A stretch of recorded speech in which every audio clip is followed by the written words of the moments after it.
absolutely. So, we've been very blessed. We've had the same crew for 13 years. And so everybody I work with is very close to Frank.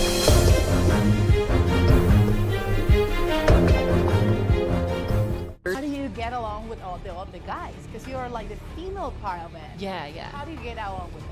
Well, I mean, they treat me like their little sister. For over a decade on air, American Pickers has been more than just a reality TV show about uncovering antiques. It has become a symbol of friendship and connection among three individuals with completely different personalities. Mike Wolfe, the show's founder and leading figure. Frank Fritz, a longtime trustworthy friend and loyal travel companion.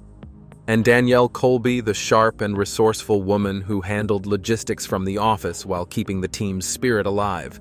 It was their authenticity, down-to-earth energy, and genuine chemistry that drew in a wide audience not just across the United States, but around the world, making the show a nostalgic part of viewers' memories. But nothing lasts forever. When Frank suddenly stepped away from the show in 2020, fans were left confused and full of questions. A flood of speculation followed, ranging from personal conflicts, health issues, and disagreements over money to even rumors of betrayal. Yet no one involved came forward to clarify anything, and the prolonged silence only added fuel to the fire, sparking an unprecedented wave of debate and curiosity.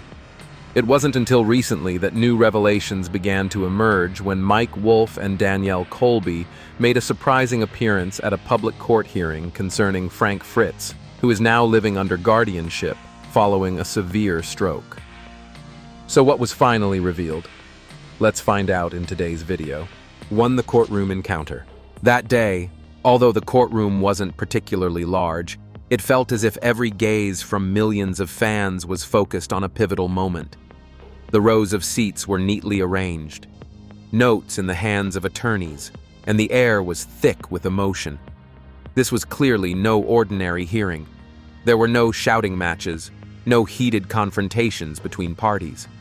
Instead, there was a strange and solemn silence, as if making room for heartfelt words long held back. Mike Wolfe appeared, his face clearly showing signs of exhaustion. The gray suit he wore seemed to weigh heavier on his tall and slender frame than usual. Walking beside Mike was Danielle Colby, the sharp and strong woman the public was familiar with. Yet today, she carried an unusual quietness. Her hair was neatly tied back, her face lightly made up, but her reddened eyes said more than words ever could. They spoke little to each other, yet their presence side by side in that moment carried a meaning deeper than any formal statement. The room fell completely silent for a few seconds. Only the sound of the judge flipping through papers could be heard, along with the watchful stares of those present. Everyone understood that what was about to be said would not merely be a matter of legal procedure, but rather the story the public had been waiting 3 years to hear. This case wasn't about personal lawsuits or property disputes. It wasn't a sensational media scandal either. This hearing had been convened to determine the guardianship of Frank Fritz, a close friend who had spent nearly 2 decades on television alongside Mike. After suffering a severe stroke in 2022, Frank lost the ability to care for himself. He had become isolated from the outside world and now required someone to make medical and financial decisions on his behalf. In the documents submitted to the court, Mike and Danielle were listed as 2 individuals closely tied to Frank's current life and condition. They were not defendants, nor were they plaintiffs. They were simply 2 people burdened with lingering remorse there to finally say something that perhaps should have been said long ago. Frank's legal representatives did not object to their presence. On the contrary, their appearance was seen as a key factor in clarifying the nature of the relationship and the emotional bond among the 3, a bond that would help the court determine who was best suited to care for Frank. Moving forward, Mike and Danielle didn't speak immediately upon entering. The first words came from Mike, not loud but clear and filled with resolve. "I didn't come here to defend myself. I came to say, I'm sorry," he said, his voice slightly trembling, though his eyes remained steady. Danielle gave a faint nod, her hands tightly clasped together, as if trying to hold on to the last bit of composure she had left. The atmosphere in the courtroom suddenly grew heavy, as if all sound had been sucked into some invisible void. No one heard the recording devices, and no one paid attention to formalities. Everyone was focused not on a textbook legal proceeding, but on what felt like a public act of emotional reckoning between people who once considered each other family. According to Nielsen ratings during its peak from 2011 to 2014, the show American Pickers drew more than 3 million viewers per episode, proof of just how influential this trio had become. And yet now they were reunited, not on a familiar screen, but in the last place anyone wanted to see them, a courtroom. In that room, there were no harsh interrogations, just a female judge quietly listening occasionally, nodding in understanding.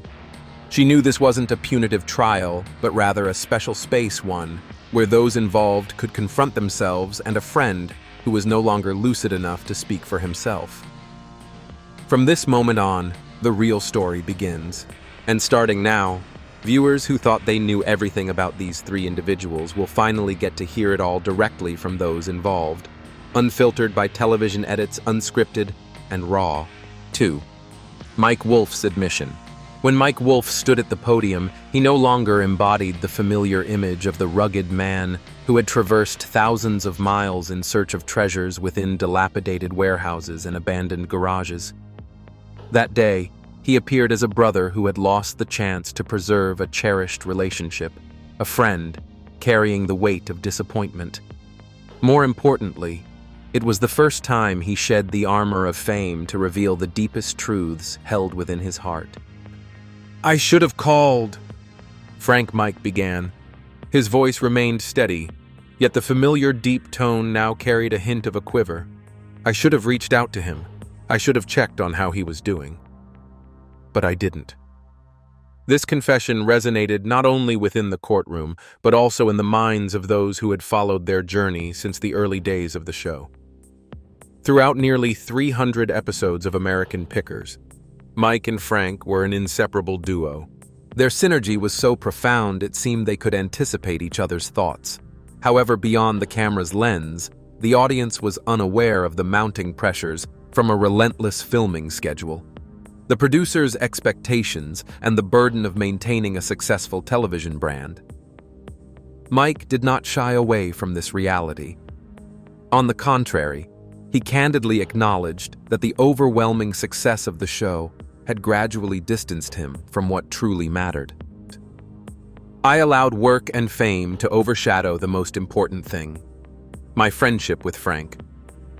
Those seated in the audience nodded, not necessarily in agreement, but because they recognized in Mike's words a universal truth: we often lose sight of what is truly valuable while chasing what seems urgent.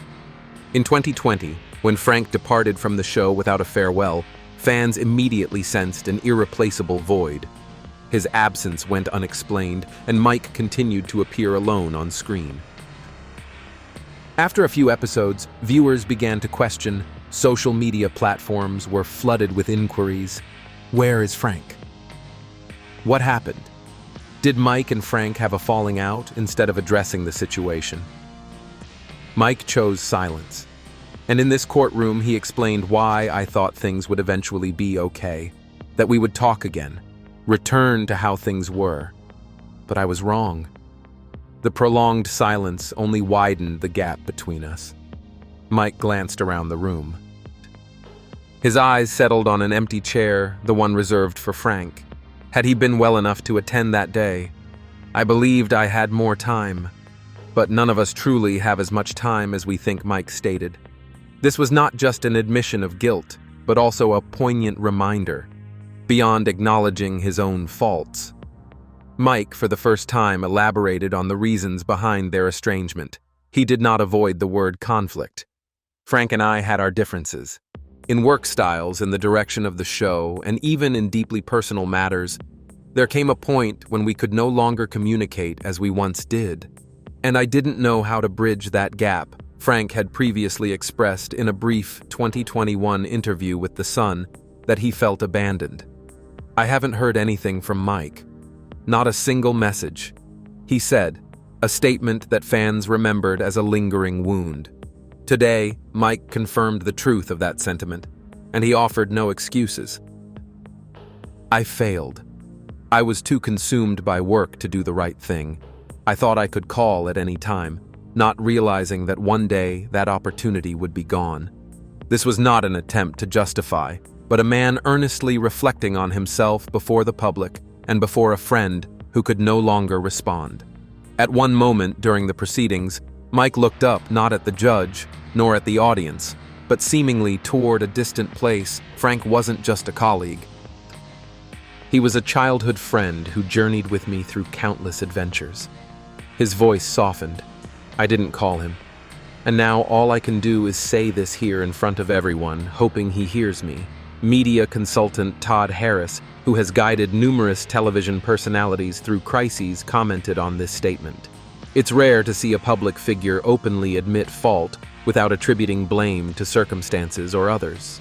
What Mike Wolfe did offers healing not just for Frank, if he can still perceive it, but also for the audience, those who once saw them as family. In his concluding remarks, Mike emphasized that this was not the end. I don't expect the audience to forgive me immediately. I don't expect Frank to understand everything, but I need to express this, because I can no longer live in silence. As Mike stepped away from the podium, the room fell silent once more. But this time it was a different kind of silence, not one of tension, but of contemplation, and perhaps the beginning of a new chapter rooted in truth. 3. Danielle Colby. The one in the middle, and the silent pain. If Mike Wolfe stepped into the spotlight to face public scrutiny, then Danielle Colby quietly emerged from the shadows where she had remained for the past 3 years, grappling with internal conflicts and a sense of guilt. In any long-running television series, there are supporting characters who become silent pillars, and Danielle was one such figure. While she didn't travel across America like Mike and Frank, she played a crucial role behind the scenes, managing calls, contracts, and numerous emotionally charged conversations. Because she served as the bridge between these two key figures, Danielle had a deep understanding of the fractures forming within the group. When she appeared in court, she didn't wear the flamboyant outfits typical of her burlesque performances or vintage fashion events that she adored. Instead, she dressed simply, almost modestly, as if to ensure all attention was directed toward what truly mattered. Frank, the close friend who had been her trusted comrade for nearly 15 years. I should have done more. Danielle spoke, her voice trembling, yet resolute. I was between them. I saw the changes, saw the growing distance, and I thought it would be okay. I believed they would talk again, but that didn't happen, and I didn't do anything. This confession resonated deeply with listeners. Not because it was a previously undisclosed secret, but because it was a heartfelt admission, reflecting the helplessness of someone caught in the middle of a deteriorating friendship. Throughout Frank's absence from the show, Danielle tried to maintain a neutral stance on her personal Instagram account, which boasts over 200,000 followers. She never posted anything to defend or criticize anyone. However, according to close sources, Danielle made numerous attempts to reconnect Mike and Frank through emails, messages, and even indirect messages via mutual friends. None of these efforts succeeded. At times, I felt like a child in a family where the parents no longer speak to each other. Danielle said, her eyes distant. I didn't want to take sides, but I also couldn't pretend nothing was wrong. And in the end, I chose silence, and that's what I regret. It's evident that her silence didn't stem from indifference, but from fear. Fear of making things worse, fear of being misunderstood, fear of losing both individuals simultaneously. That's why she chose to avoid confrontation, even though she knew in her heart that this only widened the gap. The media had often speculated that Danielle sided with Mike because she continued to appear in subsequent seasons, but today in court she refuted that notion. I'm not choosing sides. I'm standing by the memories of a time when the three of us were a team, a family. As she said this, she pulled out a quarter-folded piece of paper, not to read from, but to hold in her hand as a source of comfort. I miss Frank. I miss the times we laughed, argued, and then had lunch together in the office. Those little things. but now I can't call him to share them anymore. Indeed, since Frank's stroke in July 2022 and his placement under medical guardianship, all communication with him had been nearly severed, according to a report from the Quad City Times. Frank suffered damage to the brain regions responsible for movement and memory, significantly impairing his cognitive abilities. Danielle was among the few permitted to visit, but those visits were limited, and Frank didn't always recognize her. In a brief social media post in 2023, Danielle shared a 30-second video of herself sitting in a car with red, teary eyes. "I didn't want to record this clip, but I need to say this. I miss Frank, and I wish everything could go back to the way it was." The video garnered over 1 million views within 24 hours, demonstrating that fans still cared deeply about this friendship. In court, she emphasized that her continued work with Mike didn't mean she chose him over Frank. "Sometimes we have to move forward because life doesn't wait, but that doesn't mean I've forgotten anyone." A simple statement that struck a chord with many who have found themselves in similar situations, caught between two important people, where neither is entirely right or wrong. From a psychological perspective, social psychologist Dr. Laura Gibson from the University of Chicago observed, "Danielle represents the archetype of the intermediary caught in the middle, a role fraught with pressure and often misunderstood. She lacks decision-making authority, but bears the emotional burden from both sides. This can lead to prolonged feelings of guilt, even when she's not directly at fault." Danielle didn't shed tears during the trial, but her eyes conveyed more than any tears could. When mentioning Frank, her voice softened. "I don't know if Frank can still hear, but if he is listening, I just want him to know I always think of him, and I'm sorry I wasn't strong enough to keep the three of us together." At that moment, many in the courtroom reached for tissues. Emotions surged, not because of grandiose words, but because of a stark truth. Sometimes in life, you don't need to betray someone to hurt them. Silence alone can inadvertently create an irreparable rift. 4. The untold behind-the-scenes story.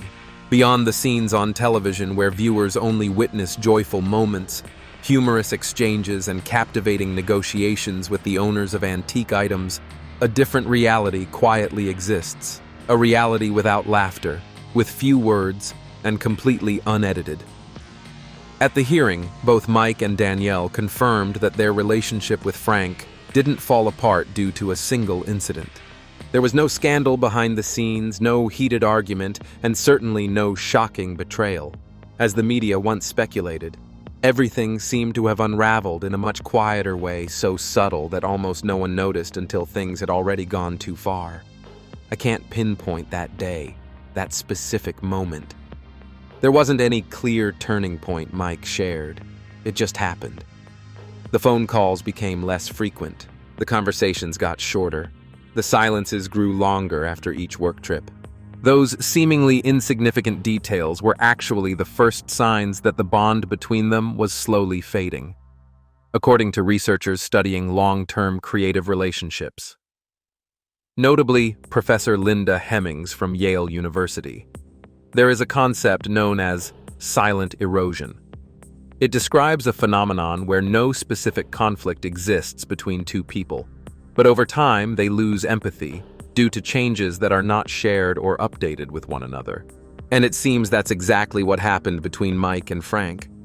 Mike became increasingly occupied with expanding production deals, licensing the American Pickers brand to consumer products and organizing nationwide antique exhibitions. Meanwhile, Frank remained loyal to a simpler way of life, focusing solely on the hunt for valuable finds and showing little interest in the commercial direction the show was taking. Frank didn't like change, Danielle recalled during a court testimony. He liked everything to stay the same from his car to his working style, even his morning coffee routine. But Mike was always looking ahead, always pushing for growth. What began as a mere difference in style gradually turned into a growing distance between them. By 2018, Frank began experiencing health issues. He was forced to pause filming for several weeks to treat a spinal condition. During that time, Mike continued with the show, something that led some viewers to mistakenly believe Mike had intentionally pushed Frank out, while neither of them made any official statements. Then court documents reveal that this was the first time Frank felt replaced. I still remember when Frank had back surgery. The show kept going and I thought he'd be fine, but I never directly asked him if he felt abandoned. Looking back now, I realize I should have. Mike said, eyes cast downward. That same year, the production team saw some changes. Several people who were once close to Frank left the crew. The feeling of losing familiar anchors in his work environment became increasingly apparent. A crew member who wished to remain anonymous said, Frank often sat alone quietly after filming, no longer eager to engage in lively debates like before. He used to be the most talkative storyteller in the group. But later, he was nearly silent. Danielle noticed it too. I had a few conversations with Mike. I told him Frank seemed to be withdrawing. But at the time, both of us just thought it was a passing phase. That underestimation became the starting point of something irreversible. When the COVID-19 pandemic broke out in 2020, all filming activities were forced to pause. Each person returned to their own home. And for nearly 8 months after that, not a single message or phone call was exchanged between Mike and Frank. I don't know how to explain it. Mike said, maybe I thought Frank was upset or that he needed space. But I was wrong. We were both wrong. Frank never came back. There was no announcement, no goodbye, not even a social media post. By 2021, when the media reported he had suffered a stroke, it was then that Mike and Danielle were stunned to realize they had lost their friend long before. Even before illness struck, I realized I knew nothing about Frank for almost 2 years, and that really made me feel awful. Truly awful, Mike said, his voice breaking. The court did not require Mike or Danielle to admit to anything. However, throughout their testimonies, what silenced the courtroom wasn't the weight of the law, but the heartbreaking truth sometimes. By simply neglecting to stay in touch, even the most important people in our lives can quietly disappear, just as silently as they once stepped out of the frame. 5. Frank Fritz, the silent friend at the center of the storm. When it comes to American Pickers, the first image that comes to mind for millions of viewers is not just the sight of old trucks filled with antiques, but also Frank Fritz, the man with a simple style, dry humor, and straightforwardness that sometimes catches others off guard. Frank is not as charming as Mike, nor as artistic as Danielle, but it's his simplicity and relatability that have made him beloved by the audience. Therefore, Frank's sudden absence from the show is not just a loss of personnel. It's an emotional loss, a void that cannot be filled by anyone else. Frank hasn't spoken out, hasn't made any official statement, and hasn't reacted at all. He quietly stepped away from the spotlight, leaving a space for fans to speculate endlessly. But this silence was not a choice. It's the result of a painful reality. His health had deteriorated. According to medical records presented in court, Frank suffered a severe stroke in July 2022. The stroke not only left him paralyzed on one side of his body, but it also affected the part of the brain responsible for speech and short-term memory. He could no longer care for himself, manage his finances, and required full legal guardianship. A man who once traveled through dozens of states, who knew the ins and outs of antiques from centuries past, now can't even remember the name of his treating doctor. It is a cruel fate, not just of illness, but of years of accumulated stress, an unhealthy lifestyle, and, as Mike himself admitted, long periods of isolation in loneliness. Danielle shared in court, "I visited Frank. He didn't always recognize me. Sometimes he smiled, sometimes he just stayed silent. But every time I left the room, I felt like a part of my past was shattering." Frank has no wife or children. His closest relative is a cousin who is now listed in the guardianship petition. However, both Mike and Danielle are considered emotionally and historically involved parties. They have no legal obligation, but they are the ones who understand Frank the most, not only in terms of his behavior, but also in his deep-set values. When the court evaluated potential guardians, they didn't just consider financial capacity or medical expertise, but also the emotional connection. This made Mike and Danielle's presence all the more crucial. They weren't just there to apologize, they were there to make a commitment. We won't let Frank be alone again. The audience didn't hear Frank's voice in court, but his image lived on through every word spoken, like an old shadow in a family photo. Danielle couldn't hold back her emotions when recalling Frank's words before his condition worsened. "We may not work together anymore, but I hope we're still friends." That simple yet profound statement has now become a forgotten cry for help. Dr. Harold Simons, Johns Hopkins Hospital, wrote in a 2021 report, "Patients after a stroke often experience a break in their cognitive processes, not just in language and motor function, but also in emotional connection. The closest loved ones, if they don't continue to be present, will gradually fade from their memory." For Frank, that disappearance began before the stroke even happened, with missed calls, unanswered messages, and a distance no one dared to break. Now Frank is no longer part of the conversation. He cannot argue, forgive, confirm, or deny anything, but he remains the center, not of the television story, but of a real-life story about the consequences of prolonged silence. People still ask, does Frank want to come back? But now the question must change to, do we still have a chance to make Frank feel that he was never abandoned? For Mike and Danielle, the answer is clear. There's no more time for hesitation. They didn't speak up soon enough, but now they can take action, not just to salvage a friendship, but to protect a person. 6. The courtroom, where truth was unveiled. A courtroom is often seen as a place to determine right and wrong, where laws are applied to resolve disputes, and where people argue, debate, and sometimes even confront each other.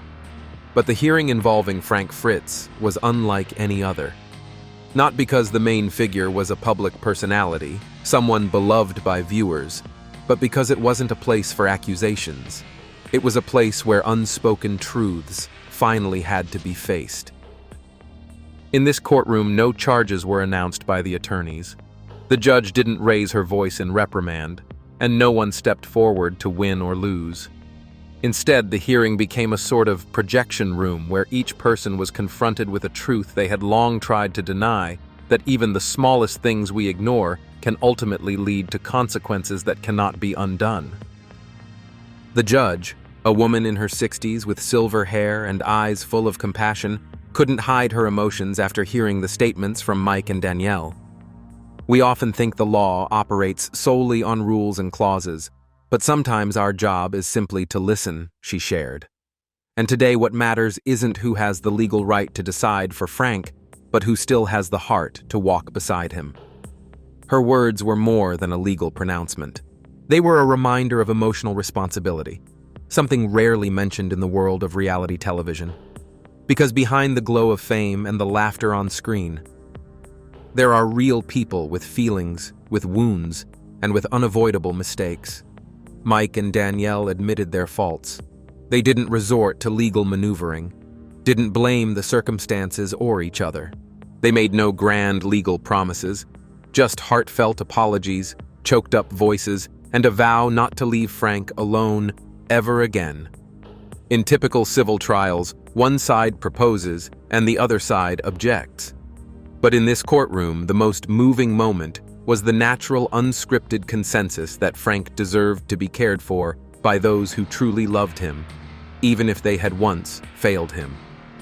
When Danielle said, "I didn't come here to win a custody battle. I came because I owe Frank an apology and a new promise," the courtroom fell silent. It wasn't just emotion, it was truth. The hearing also peeled back the myths that the public had long believed, that Mike and Frank had completely severed ties, that Danielle had taken sides, that the fallout was about money or fame. All of it was wrong. The truth was more complex, more painful, and more human. It was simply the story of people who once loved each other, but now no longer understood one another. When the media first reported the case, many assumed it was Mike's final effort to repair his image. But after the hearing, public perception shifted. Not because of flowery speeches, but because they witnessed a real human being, one who didn't hide his pain, didn't try to soften the media narrative, but stood in court, and made an honest effort to mend a broken bond with his old friend. The true value of the hearing did not lie in the final decision. It was in the fact that it became a public ritual of truth-telling. In a society where fake news, selective edits, and PR manipulation dominate the media, moments when a public figure steps up and tells the truth are rare, but they restore faith. And for fans of American Pickers, that meant more than any update about the show. They didn't need a new season. They just needed to know that the three friends, Mike, Frank, and Danielle, had once truly been real. At the end of the hearing, the judge did not declare a winner. She simply requested a follow-up medical report on Frank's condition and emphasized that everyone present today must continue to be involved in the life of the person under guardianship, a ruling both legal and deeply human. As they left the courthouse, Mike said nothing to the press. Danielle gave only a small nod, but their eyes no longer hid anything, because finally they had said what needed to be said, not for instant forgiveness, but to begin a journey of healing. And perhaps even Frank, though he could not speak, felt it too. 7. The final hope. As the courtroom lights gradually dimmed as each file was gently closed, and as Mike and Danielle stepped outside with tear-stained eyes, but steady strides, that moment was no longer just the conclusion of an emotional meeting. It was a beginning, a new start, born from things once thought too broken to mend. Throughout the hearing, from their eyes to their words, both Mike and Danielle made one thing unmistakably clear. They weren't there to ask for forgiveness. They were there to change something.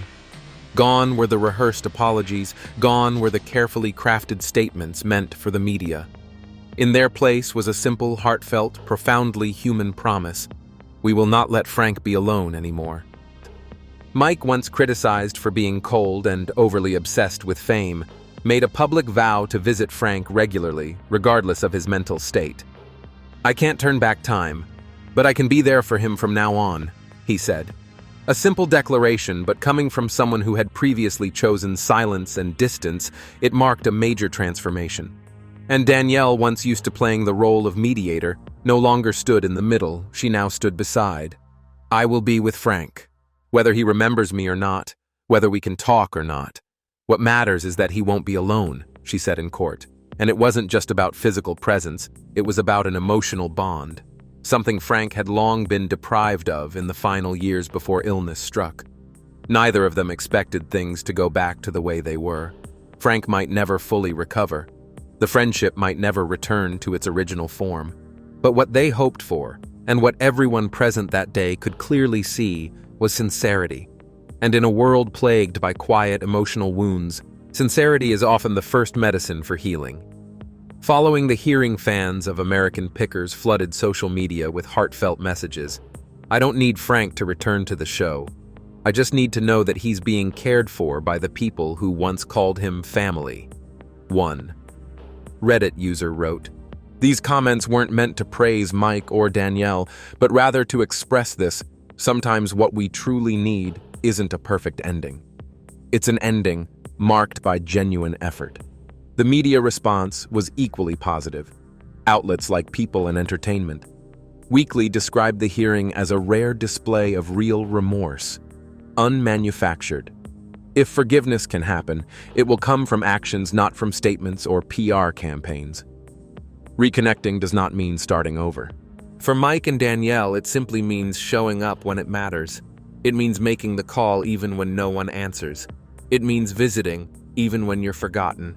It means continuing to love even when that love is no longer returned the way it once was. This isn't a lesson for celebrities alone. It's a lesson for any one of us that no matter how much time has passed, no matter how deep the wounds, as long as there's a fragment of memory, a flicker of emotion, and a single sincere act, we can still find our way back to one another. And in that very moment, when Mike placed his hand on Danielle's shoulder before the two exited the courtroom, people realized something. This wasn't the ending of a TV show. It was the starting point of a human journey filled with mistakes, remorse, and the effort to make amends. The story between Mike Wolfe, Danielle Colby, and Frank Fritz isn't just about a broken television show.